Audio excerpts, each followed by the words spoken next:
Going back to the charter school amendment that you both said that you did not vote for it, in 60 seconds, would you tell us why you did not vote for it?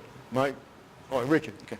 Again, for myself, it was more of a constitutional, concern that I had with that, because as I look at this, that, it created another appointed board instead of an elected board. And that was something that we already had, an appointed, state school board to do that.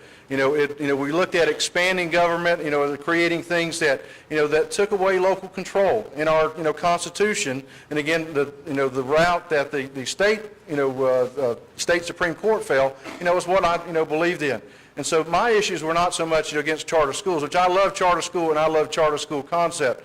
And, I think that local communities need to have the right to make those choices for their kids. But also as a constitutionalist, that's the first thing I look at. With any administration, with any policy or anything that's being proposed, my eyes look at the U.S. and the Georgia Constitution. Because, as I said, if we don't get that right, we don't get anything right.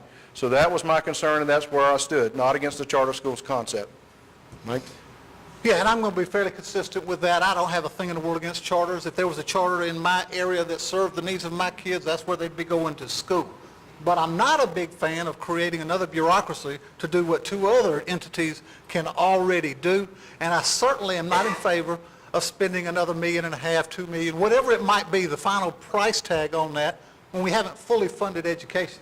We haven't fully funded public education in quite some time, and 2/3 of our districts operated at less than 180 days in the past calendar year. Until we fully fund what we got, I don't see the need to create another entity and spend dollars that rightfully belong in the local school districts educating our children.